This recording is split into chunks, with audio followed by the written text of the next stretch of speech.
기도합니다. 사랑합니다. 네, 제 뒤에 계신 장로님이 제일 애매하셨을 것 같아요. 아무도 없는 데다가 자꾸 사랑합니다 하셔야 돼서. 마음 편하게 잘 들어주시고요. 제가 오늘 원고를 2개를 준비해 왔는데요.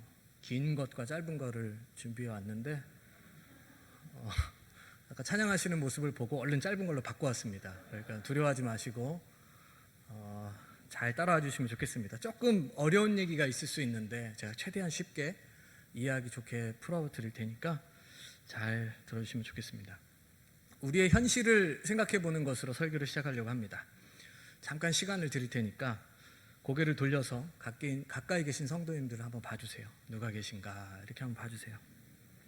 혹시 마스크 써서 못 알아보시는 건 아니죠? 한 교회 안에서. 네, 봐주세요. 네. 그러면 주변에 젊은이가 몇이나 있습니까? 제가 볼 땐 다 젊어 보이시긴 하는데 이거는 그냥 인사치레고요. 몇이나 있습니까? 혹시 젊다고 생각하신 그분의 나이가 지금 몇이라고 생각하시나요? 이미 50이 다 지나셨는데 젊다라고 하시는 것은 아니겠죠? 물론 50이 늙었다는 이야기가 아닙니다. 이번에는 또 이렇게 질문을 드려보겠습니다. 멀리 갈 것도 없이 여러분들의 가정에 자녀들은 지금 신앙생활을 어떻게 하고 있습니까? 아유, 갑자기 이렇게 무거운 침묵이. 우리 교회에 나오고 있습니까? 예배에 정기적으로 참석하고 있습니까? 그나마 온라인으로라도 예배를 드리고 있습니까? 자기가 예수 믿는 사람이라는 것을 우리의 자녀들이 인정하면서 살아가고 있습니까? 성도님들의 가정을 신방하다 보면 어느 가정이나 세 개의 공통적인 기도 제목이 있습니다. 첫째는 본인들의 건강에 대한 기도 제목입니다. 열심히 한평생 살아오셨는데 이제 조금 쉴만한데 자꾸 아프고 병이 생기니까 그것에 대한 두려움과 걱정 때문에 남은 인생이 건강했으면 좋겠다라고 하는 기도 제목이 하나가 있습니다. 또 두 번째는 본인의 부모님들을 향한, 연로하신 어르신들을 향한 기도 제목입니다. 이제 마지막을 준비하시는 때가 되었는데 모셔야 할지, 요양원으로 보내야 할지, 요양병원을 보내야 될지, 어떻게 해야 될지, 그 수많은 갈림길 속에서 어떻게 하는 것이 가장 좋은 방법일까? 부모님께 효를 하며 마음을 다치지 않으며 잘 모실 수 있는 방법이 무엇일까를 많이 고민합니다. 그리고 마지막 세 번째 기도 제목은 자녀들을 향한 기도 제목입니다. 자녀들의 취업, 결혼, 진학, 출산에 대한 고민, 그리고 이 자녀들의 신앙에 대한 고민이 마지막 세 번째 기도 제목입니다. 다 해당되시죠? 제가 점쟁이는 아니지만 조금 맞출 줄 압니다. 아니, 웃으셔야 된다니까요. 오늘 순교하겠습니다 이러다. 그런데 이 기도 제목들 중에서 건강, 죽음, 결혼, 출산, 취업 등은 어쩔 수 없거나 아니면 기준을 좀 낮추거나 좀 시간이 지나면 해결될 수 있는 문제들입니다. 그런데 진짜 문제는 우리 자녀들의 신앙입니다. 이 문제가 정말 솔직하게 답이 보이질 않습니다. 인정하기 싫지만 너무도 속상한 일이지만 우리의 자녀들이 교회를 떠났습니다. 주일학교 시절 엄마의 손을 잡고 고사리 같은 손으로 헌금을 하고 두 손을 모아 기도하고 나는 예수님이 좋아요라고 말하던 그 아이들이 지금 다 교회를 떠났습니다.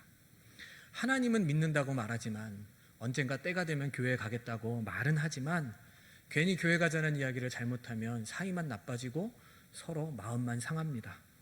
언젠가 돌아오겠지, 내가 이렇게 기도하니 언젠가 돌아오겠지라고 생각하지만 하나님을 기억하지 못하는 자녀들을 보며 우리 어르신들의 마음 어느 한 구석이 뻥 뚫려 있는 것이 우리의 현실입니다. 왜 이런 일이 벌어졌을까요? 아주 솔직하게는 하나님을 마음에 두기 싫어하는 인간의 본성 때문입니다. 성경이 이야기하기를 우리는 우리의 죄성으로 인해서 우리 마음에 하나님 두는 것을 본능적으로 싫어합니다. 그러니 그 친구들이 많은 핑계를 대고는 있지만 결정적인 이유는 다른 거 없이 마음에 하나님 두는 것이 불편하고 내 뜻대로 살고 싶기에 교회를 오지 않는 것이 분명합니다. 그런데 거기에 더해서 우리 어른들이, 우리 세대가 그들이 교회를 오지 않아도 되는 너무 좋은 핑계거리를 만들어 주었습니다. 신앙보다 공부를 중요하게 여겼던 우리의 모습이 지금 우리의 자녀들을 만들었습니다. 공부 열심히 해서 좋은 대학에 가기만 하면 신앙도 미래도 인생도 다 잘 될 것이다 라고 안일하게 생각했던 우리의 모습이, 우리의 태도가, 우리의 실수가, 우리의 욕심이 지금의 자녀들을 만들었습니다. 자녀들의 입장에서 대학을 가보니 취업이 기다리고 있고, 죽도록 경쟁해서 취업을 했더니 또 목숨 걸고 경쟁해야 하고, 경쟁을 하고 나도 주어지는 보상은 마땅치 않습니다. 수입의 11조가 아니라 10의 4, 5조를 은행에 갖다 주는 것이 요즘 젊은이들의 현실입니다. 월급은 본 적도 없는데 지 혼자 로그인했다 로그아웃합니다. 도대체 내가 무엇을 위해 살고 있는지 모르겠습니다. 삶에 치이고 돈에 치이고 모든 것을 잃어버린 것 같은 시대 속에서 하나님을 찾고 말씀대로 살아간다라고 하는 것은 이 젊은 세대들에게 얼마나 큰 사치인지 모릅니다. 그것만이 아닙니다. 믿는 사람이나 세상이나 사실 차이를 잘 모르겠습니다. 좋은 성적 앞에서, 좋은 대학 앞에서, 좋은 직장 앞에서, 좋은 혼처 앞에서, 좋은 승진 앞에서, 좋은 아파트 앞에서는 믿는 사람들도 다 똑같습니다. 그러니 하나님이 계시는 건 알고 있고, 하나님을 믿으면 천국에 간다는 것도 알고 있고, 굳이 교회에 가나 안 가나 별 차이도 없고, 교회 다니는 사람들도 크게 다르지 않고, 괜히 교회 가서 마음 불편해질 것도 없고, 그 시간에 하나라도 더 배우고 벌고 쉬는 것이 더 효율적이라고 생각할 뿐입니다. 게다가 온라인 시대가 열려서 코로나로 인해 인터넷 몇 번만 클릭하면 앉은 자리에서 예배를 드릴 수 있으니 굳이 불편하게 교회에 나와서 시간을 보낼 이유가 없습니다. 이것이 요즘 젊은이들의 실제적인 현실입니다. 그러는 중에 우리는 코로나19로 인한 팬데믹 상황도 맞이하게 되었습니다. 코로나는 가뜩이나 어려운 교회들을 더 어렵게 만들었습니다. 그나마 주일에 예배라도 나오는 성도님들이 계셨는데 그들마저도 교회에 나오지 못했기 때문입니다. 제 주변의 선후배들도 작년 재작년에 개척을 했던 선후배들은 이제 교회를 문 닫을 상황이 왔습니다. 성도가 없는 상태에서 개척을 했는데 코로나로 인해 아예 오지 않는 상황이 돼버리자 이제 버틸 수 없는 상황이 돼서 이제 문을 닫게 된 것입니다. 이렇듯 우리를 어렵게 했지만 아주 솔직하게 코로나가 나쁜 것만은 아닙니다. 무슨 말씀이냐면 코로나가 우리의 현실을 냉정하게 돌아보도록 만드는 그런 나침판 역할을 했다라는 것입니다. 교회적으로는 그동안 한국 교회가 거짓된 숫자 노름에 계속 속고 있었다는 것을 발견하는 시대가 되었습니다. 또 교회적으로는 우리 믿는 사람들이 우리 교회가 얼마나 이기적으로 살아왔었는지, 그래서 세상 사람들이 우리를 어떻게 보고 있었는지를 뼈저리게 절감하는 시대를 우리에게 만들어 주었습니다. 또 개인적으로는 내 신앙이 얼마나 뿌리가 약한 신앙이었는지를 발견하게 되었습니다. 예배가 사라지니까 어쩔 줄을 몰라 합니다. 스스로는 말씀을 읽고 찾고 묵상할 줄도 모르고, 스스로는 기도의 자리를 찾아올 줄도 모르고, 그렇다고 기도에 많이 오지도 않으면서 오로지 수동적으로 주일에 교회에 오는 것만으로 내 신앙이 괜찮다라는 것을 증명하고 살아왔는데, 주일에 교회를 못 오는 상황이 벌어지자 아무리 나를 둘러봐도 내가 그리스도인이 맞는지 아닌지 확인하기가 너무 어려운 상황으로 접어든 것입니다. 그리스도인이 아니라 교회 다니는 사람이었고, 하나님과 교제했던 것이 아니라 교회와 교제하고 있었고, 교회에서 하는 일에 참여하는 것으로 내가 성숙한 신앙이다라고 착각했던 모습을 우리 스스로 적나라하게 볼 수 있게 된 것이 코로나가 우리에게 준 선물 아닌 선물입니다. 사랑하는 성도 여러분, 어쩌다가 이렇게 되었을까요? 참 열심히 섬기고 믿었는데, 오전에도 제가 이야기했지만 우리 어르신들의 신앙이 저는 발꿈치도 못 따라가는 그 열심과 헌신과 그 수고가 있었는데 왜 우리는 이런 상황들을 맞이하게 된 것일까요? 우리의 헌신과 열심이 잘못돼서였을까요? 절대로 그렇지 않습니다. 이런 문제가 생긴 이유는 열심히 한 것이 잘못이었던 것이 아니라 방향을 잘못 잡고 있었기 때문입니다. 더 정확하게는 우리가, 또 교회가, 우리 목회자들이 그리스도인이 된다라는 것을 잘 가르치지 못했고, 그리스도인으로 살아가는 것이 무엇인지를 잘 알려주지 못했기 때문입니다. 더 정확하게는 오늘 본문에 나오는 단어를 사용한다면 제자로 살아가는 법을 알려주지 못했기 때문입니다. 교인으로 살아가는 법은 알려줬고 교인으로 살아가는 것에는 능숙했을지 몰라도 그리스도인으로 제자로 살아가는 일에는 능숙하지 못했기에, 열심히 그쪽으로 가지 못했기에 우리의 의도와 상관없이 또 우리의 수고와 상관없이 지금의 이런 시대를 맞이하게 되었습니다. 왜 교회가 이것을 못 가르치게 되었는지에 대해서 조금 설명을 하려고 합니다. 어려우실 수도 있지만 최대한 쉽게 풀어 설명할 테니 한번 잘 따라와 주시기 바랍니다. 예수님께서 십자가에 달려 돌아가셨습니다. 맞죠? 아니에요? 아니면 큰일 납니다. 우리 다 이단됩니다. 예수님이 십자가에 달려 돌아가셨습니다. 그리고 3일 만에 부활하셨습니다. 그리고 제자들을 만나신 후에 승천하셨습니다. 그리고 이 땅에 성령을 부어주셨습니다. 그리고 나서 성령을 받은 사람들을 통해, 제자들을 통해 이 땅에 교회가 시작되었습니다. 그리고 이 교회가 지난 1500년 동안 유지되었습니다. 그런데 모든 것이 그렇듯이 교회가 1500년을 이어오면서 타락하기 시작했습니다. 교회가 돈이 생겼고 교회가 권력을 갖게 되니 이 돈과 권력을 유지하고 갖고 있는 걸 더 늘리기 위해서 하나님의 이름을 팔아 장사를 했습니다. 심지어 돈을 내면 용서받는다고 면죄부를 팔기도 했습니다. 그것도 모자라 권력과 손을 잡고 교인들을 착취했습니다. 그 대표적인 것이 면죄부입니다. 용서를 돈으로 사고 팔고 돈으로 구원을 사고 파는 시대까지 이르렀던 것이죠. 그래서 뜻이 있는 몇몇의 사람들이, 마르틴 루터나 존 칼빈 같은 사람들이 종교개혁을 일으켰습니다. 사실 그들이 종교개혁을 일으키려고 했던 것은 아닙니다. 교회가 이러면 안 된다라고 반박문을 붙였는데 그것이 많은 성도들의 공감을 사게 되고 그 반박문을 통해 종교개혁이라는 것이 일어나게 되었습니다. 그리고 종교개혁의 결과로 교회는 둘로 나뉘어집니다. 기존의 방식을 고수하는 지금의 카톨릭 성당, 그리고 우리처럼 이렇게 예배드리는 개신교회로 둘로 나뉘어집니다. 여기까지는 잘 따라오셨나요? 네, 감사합니다.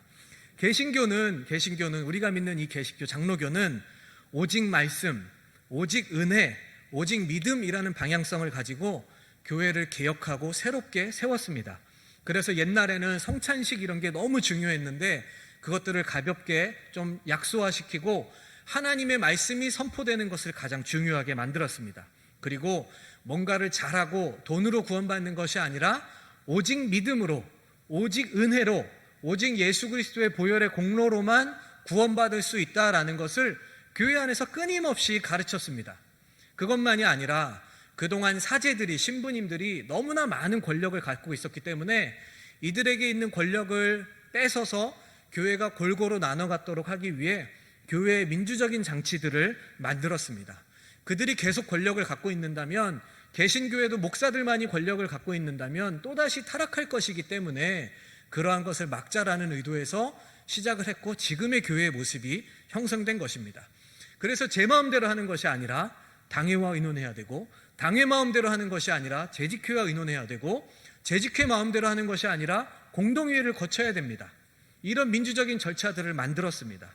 여기까지는, 조명을 켜주셔서 감사합니다. 제가 얼굴이 까매서 힘드셨을 텐데, 여기까지는 매우 긍정적인 변화입니다. 그런데 이 변화의 과정을 놓치며 교회가 놓친 것이 있는데, 그것은 사도성이라는 본질을 교회가 잃어버렸습니다. 아주 쉬운 질문을 드리겠습니다. 중국집 하면 떠오르는 것이 무엇입니까? 의견이 통일됐네요. 저는 짬뽕이 나오면 어떡하나 했는데. 또 학교 하면 떠오르는 것이 무엇입니까? 학원, 선생님, 학생, 배움 이런 것들이 떠오릅니다. 맞죠? 마찬가지로 교회 하면 떠올라야 하는 것들이 있습니다. 그리고 그 중에 하나가 사도성입니다. 사도성은 뭐냐면, 교회는 하늘에서 그냥 뚝 떨어진 것이 아니라, 어느 날 갑자기 생겨난 것이 아니라 예수님이 가르치셨던 제자들의 그 말씀을 이어받아서 교회도 제자들처럼 살고 제자들처럼 행하고 그 말씀을 이어받아야 한다는 것이 사도성입니다. 그런데 성당에서는, 구교에서는, 캐톨릭에서는 이 사도성을 어떻게 이해했냐면, 사제들만이, 신부들만이 사도성을 갖고 있다라고 가르쳤습니다. 그러니 베드로가 교황이 되고 지금도 성당은 하나님의 말씀보다 교황의 권위가 더 높게 있습니다. 그래서 이들은 사도성이라는 것을 권력으로 해석해서 교회를 타락하게 만들었고, 우리 교회는 그것에 반발해서 나왔기 때문에 사도성을 해석하기를 좋게 모두가 제자다라고 해석하면 됐는데, 그렇게 하지 못하고 권력을 사제들로부터 갖고 와야 된다라고 해석을 했습니다. 그래서 민주적인 절차를 만드는 것까지는 좋았지만, 교회가, 우리 성도들이, 우리 한 사람 한 사람이 모두가 그리스도의 제자로 살아가야 한다라는 너무나 중요한 사실을 놓쳐버리고 말았습니다. 그러니까 지금 교회는 종교개혁 이후에 오직 믿음, 오직 말씀, 오직 은혜라는 표를 갖고 여기까지 왔는데, 그래서 민주적으로 절차도 바뀌고 너무너무 좋아졌는데, 잘못된 것을 고치려고 잘못된 부분을 없애다 보니까 중요했던 사도성이라는 성질을 잃어버린 것입니다. 그래서 예수님은 교회를 세우실 때 우리 모두를 제자로 부르셨고, 우리 모두를 제자로 살아가기 원하셨는데, 마치 제자로 살아가는 것이 특정한 몇 사람에 의해서만 가능한 것으로 오해하게 되었습니다. 참 부끄러운 고백이지만 지금의 교회는, 우리는 그래서 제자로 살아가야 한다는 것을 잃어버렸습니다. 교회가 부흥해야 된다라는 것을 말하는 사람은 있어도 우리들이 제자로 살아가야 된다라는 것을 말하는 사람은 많지 않습니다. 수많은 예배를 만들고 드리고 많이 모이는 것을 자랑하는 교회들은 있지만, 말씀을 가르치고 배우고 제자로 살기 위해 애쓰는 그것을 자랑하는 교회는 많지 않습니다. 좋은 목회자가 되게 해달라고 기도하는 저 같은 인간들은 있어도 좋은 그리스도인이 되게 해달라고 기도하는 사람들은 많지 않습니다. 성공하고 인류가 되고 머리가 되는 자녀들이 되게 해달라고 기도는 하지만, 우리의 아이들이 예수님 닮아가는 좋은 제자가 되게 해달라고 기도하는 집은 많지가 않습니다. 이것이 우리의 현실이 되어버린 것이고, 이것 때문에 우리의 자녀들이 떠난 것입니다. 다시 처음으로 돌아가 봅시다. 자녀들이 교회를 떠났습니다. 교회에서 교회 다니는 사람을 볼 수 있을지는 몰라도 제자로 살아가는 사람을 보지 못했기 때문입니다.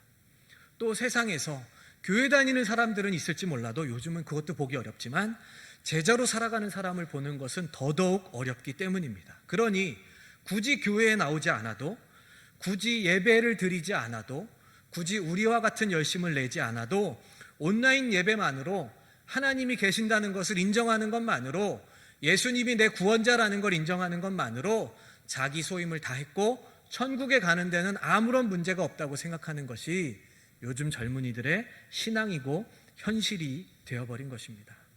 그러니 그들이 교회를 나오게 되지 않은 것은 그들의 죄 때문이기도 하지만 또 우리의 잘못입니다. 교회가 제자도를 잃어버렸고 제자로 살아가는 것을 잃어버렸고, 무엇이 제자로 살아가는 것인지 고민하지 않았고, 어떻게 해야 제자로 살아갈 수 있는지를 가르치지 않았고, 제자로 살아가기를 원하는 사람들마저도 교회에 오면 오히려 길을 잃었기에 아무리 눈을 크게 뜨고 찾아봐도 제자로 살아가려고 하는 사람들을, 동역자들을 만나지 못하다 보니 교회들이 계속해서 힘을 잃었고 우리 자녀들이 교회를 떠나게 된 것입니다. 사랑하는 동산교회 성도 여러분, 새로운 시대를 준비하고 있는 동산교회가 이런 상황 속에서 제자 훈련과 다음 세대를 고민하고 있다는 것은 얼마나 감사한 일인지 모릅니다. 다들 부흥시킬 목사를 찾고 있지 제자 훈련시킬 목사를 찾지 않습니다. 다들 예전에 영화를 좌사올 목사를 찾고 있지 건강한 교회를 만드는 목사를 찾지 못하는 것이 실질적인 청빙의 상황이기 때문입니다. 그런 면에서 너무나 지혜롭게도 그리고 너무나 감사하게도 동산교회는 제자훈련과 다음 세대에서 답을 찾고 있습니다. 저 역시도 젊은 목사이기에 정말 솔직히는 제가 올해 46인데요. 왜 제가 젊은 목사인지 잘 모르겠습니다. 옛날 같으면 한 자리 해야 되는 나이거든요. 왜 아직도 젊다고 하는지 모르겠는데 어쨌든 상대적으로는 젊은 목사이기 때문에 앞으로 어떤 목회를 해야 하는지에 대해서 참 고민이 많습니다. 어떠한 성도들과 어떠한 공동체에서 어떠한 방향을 놓고 목회를 해야 할지 제 안에도 끊임없이 많은 고민들이 있습니다. 또 제 스스로도 욕심도 있죠. 큰 교회도 해보고 싶고 막 하지만 그게 바른 길이 아니기 때문에 어떻게 이걸 놓고 기도하고 싸워야 되나에 대한 고민이 있습니다. 그러던 중에 꽤 오래전에 미국에서 공부할 때 노스캐롤라이나에 있는 샬럿이라는 도시를 방문하게 되었고, 그곳에 엘리베이션 처치라는 곳을 방문하게 되었습니다. 우리 엘리베이터라고 하죠. 그건 같은 단어입니다. 그걸 명사로 써서 엘리베이션 처치인데 자꾸 올라가는 교회예요.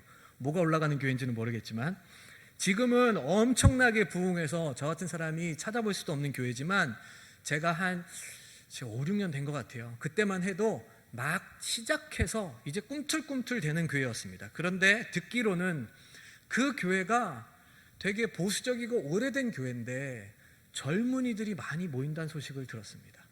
그래서 일부러 그 교회를 찾아가 보았습니다.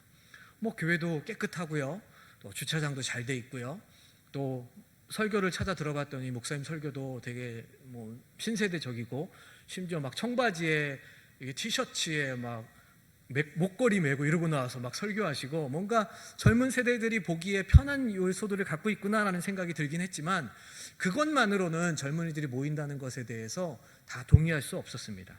그러던 중에 교회를 이렇게 막 돌고 있는데 본당 예배당 안에, 예배당 그 정문 안에, 저희로 치면 저 2층 입구겠죠. 그 안에 큰 길다란 전광판이 있었는데 그 전광판에 3일 몇 시간 몇 분 몇 초라는 카운트다운이 째깍 넘어가고 있었습니다. 처음엔 그냥 지나갔다가 다시 생각해 보니까 이상한 거예요. 교회에 카운트다운을 할 일이 뭐가 있을까? 혹시 내가 잘못 찾아온 거 아니야? 여기 2단 아니야? 종말이 며칠 안 남았다고 지금 얘기하는 거 아니야? 라고 생각을 했지만 그러기에는 뭐 3일밖에 안 남았으니까 너무 며칠이 안 남은 거예요. 이게 뭘까 한참을 고민하다가 어느 정도 둘러보고 난 후에 이제 사무실에 들려서 되지도 않는 영어로 막 이제 질문을 했습니다. 그러다가 이 전광판이 무슨 의미입니까? 라고 질문을 했습니다. 그러자 그날 자원봉사를 하셨던, 저처럼 이렇게 교회를 보러 오시는 분들이 많았대요. 자원봉사를 하셨던 장로님께서 저에게 이렇게 답변하셨습니다. 별거 아닙니다. 저것은 주일 예배가 며칠 몇 분 몇 초가 남았다라는 사인입니다. 라는 답을 주셨습니다. 그런데 그것 하나에 저는 어마어마한 깨달음을 얻었고 망치로 두들겨 맞은 것 같은 그런 기분을 느꼈습니다. 그 전광판 하나로 이 교회의 철학은 다 설명됐습니다. 어디에 목숨을 거는 교회입니까? 예배에 목숨을 거는 교회입니다. 아니나 다를까 장로님의 설명을 듣기 시작하는데 주일 예배 말고 다른 것은 아무것도 없습니다. 심지어 주일 학교도 없습니다. 저로서는 이해가 되지 않고 어떻게 가능할지 싶지만 영어가 더 이상 안 돼서 더 질문을 못했고, 그냥 다른 것은 몰라도 이 교회가 주일 예배 한 번에 이렇게 목숨을 걸고 있구나라는 것을 보게 되었습니다. 심지어 목요일에 담임 목사님과 모든 스태프들이 1시에 모여서 예배를 준비하는 모든 사람들이 생업을 뒤로 하고 모여서 실제 예배와 똑같이 리허설을 합니다. 목사님도 목요일 전에 설교 원고를 완성시키고 오셔서 주일 예배를 놓고 리허설을 합니다. 뭐가 잘못됐는지, 뭐를 수정해야 되는지, 어떤 걸 바꿔야 되는지 연습을 하고 주일 예배에 그것을 똑같이 진행을 합니다. 주일 예배 하나에만 인생을 걸고 목숨을 걸고 드리는 예배입니다. 그리고 이것에 방해가 된다면 과감하리만큼 다른 모든 것들을 빼는 교회, 그것이 노스캐롤라이나에 있는 엘리베이션 처치라는 교회였고, 그곳이 젊은이들이 모이는 교회였고, 지금은 미국에서 가장 빠르게 성장하는 교회, 그리고 미국에서 가장 영향력이 큰 교회 중에 하나로 인정받고 있습니다. 지금 젊은 세대들은 이해가 안 되시겠지만 이런 교회들을 찾고 있습니다. 또 이런 교회들로 실제적으로 젊은이들이 가고 있습니다. 예배에 집중하는 교회를 말하는 것이 아니라 본질을 고민하는 교회를 말하는 것입니다. 새벽 예배, 수요 예배, 주일 오전 예배, 주일 오후 예배, 구역 예배, 금요 예배, 예배를 드리고 교인으로 살아가는 교회가 아니라, 교인으로 살지만 제자가 되지 못하는 교회가 아니라 과감하게 선택과 집중을 하면서 이 땅 가운데서 어떠한 그리스도인으로 살아가야 할지를 고민하고 가르치는 그 교회들로 젊은이들이 가고 있습니다. 젊은이들이 교회에 안 온다고 하지만 드림교회나 높은 뜻이라는 이름이 들어간 교회나 서울의 몇몇 교회들을 찾아보면 거기는 젊은이들이 너무 많아서 문제입니다. 이 젊은이들을 케어할 리더가 없어서 고민하고 있습니다. 젊은이들이 교회를 안 가는 것이 아니라 본질에 집중하는 교회를 찾아가고 있는 것입니다. 그들이 하는 신앙생활은 주일 예배, 제자 훈련, 그리고 소그룹, 이 세 가지가 전부입니다. 그들의 예배는 예수 믿으면 복 받을 것이다, 예수 믿으면 성공할 것이다, 하나님께서 다 도와주실 것이다, 그러니 괜찮다가 아니라, 또 여당과 야당을 나눠서 정치를 말하고 부동산을 말하는 것이 아니라 죄가 무엇인지를 이야기하고 회개하고 돌아올 것을 이야기하고 죄와 싸우는 것이 능력이라는 것을 이야기하고 제자도를 말하고 낮아지는 것을 말하고 좁은 길로 가는 것을 말하고 손해를 볼지라도 바른 길을 가야 한다라고 이야기하는 예배를 드립니다. 그리고 이 메시지를 들은 사람들이 어떻게 해야 그 길을 갈 수 있는지 말씀을 공부합니다. 주중에 모여서 말씀을 공부하고 제자훈련을 하고 성경대학을 하고 큐티 세미나를 하며 주어지는 말씀만을 먹는 것이 아니라 스스로 하나님의 말씀을 읽고 쓰고 묵상하고 배우고 그래서 깨달을 수 있는 경지에 다다를 수 있도록 노력하고 공부합니다. 그리고 그렇게 공부한 친구들이 현장에 나가서 살다가 안 되잖아요. 어렵잖아요. 교회로 돌아와서 소그룹을 만나서 삶을 나눕니다. 내가 이번 주에 말씀을 따라 이렇게 살려고 했는데 실패했다. 너는 어땠니? 그래, 나도 실패했어. 우리가 왜 실패했을까? 우리가 이런 부분이 약했기 때문이야. 괜찮아. 같이 실패하지만 하나님 나라를 위해서 끝까지 가보자.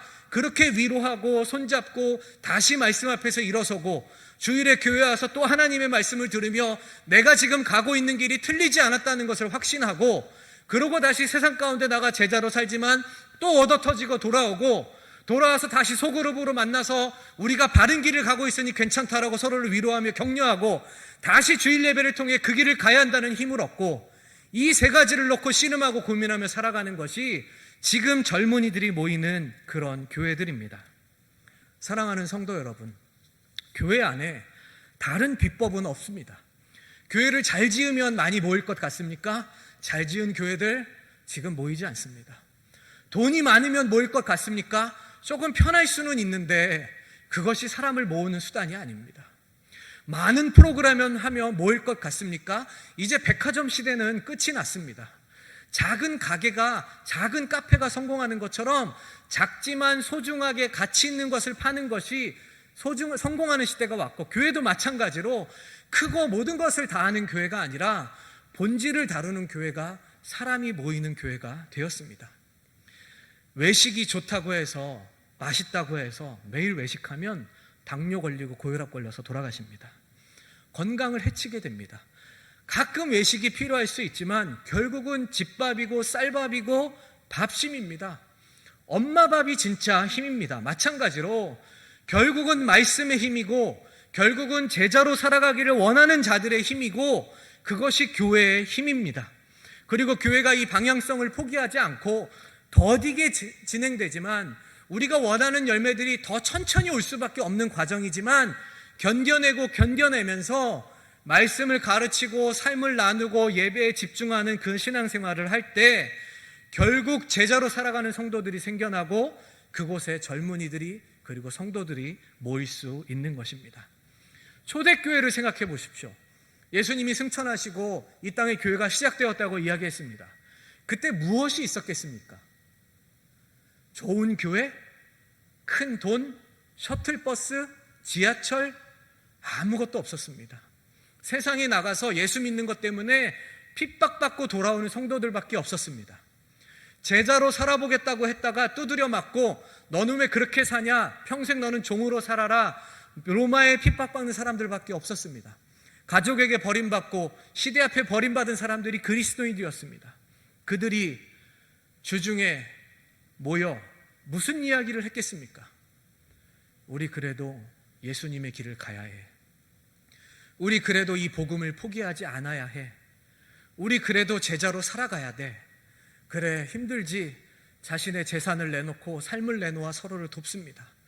만날 때마다 예수님이 하셨던 일을 이야기하고 그 예수님을 닮아가야 한다라고 이야기하고 그 길을 같이 가자라고 격려하며 자신의 것을 내어놓고 그것이 초대교회의 모습이고 우리가 회복해야 하는 우리가 잃어버린 교회의 모습입니다. 이제 말씀을 맺으려고 합니다.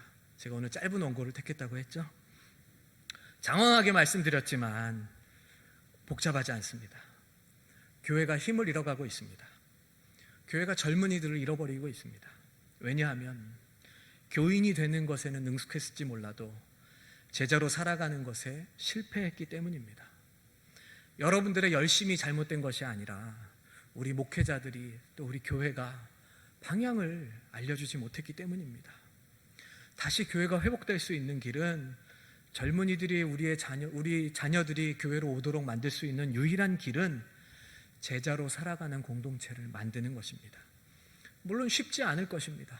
지난 몇십 년간 해왔던 일들을 바꿔야 할 때도 있고 또 지난 신앙생활의 방향을 바꿔야 하기도 하고 새로운 사람들을 세워야 하고 말씀을 공부해야 하고 새로운 방향들을 잡아간다는 일이 그래서 젊은이들이 올 수 있는 길을 내어줘야 한다는 것이 결코 쉽지는 않을 것입니다. 하지만 눈에 보이는 성과가 없을지라도 또 시간이 오래 걸릴지라도 예수님도 3년 내내 12명 갖고 씨름하셨듯이 우리도 이 공동체가 제자로 살아가는 법을 알 수 있도록 씨름해야만 합니다. 그것만이 제자로 살아가기를 애쓰는 것만이 유일한 방법이기 때문입니다. 지금 젊은이들이 다시 모이고 있는 교회는 다 이런 교회들입니다.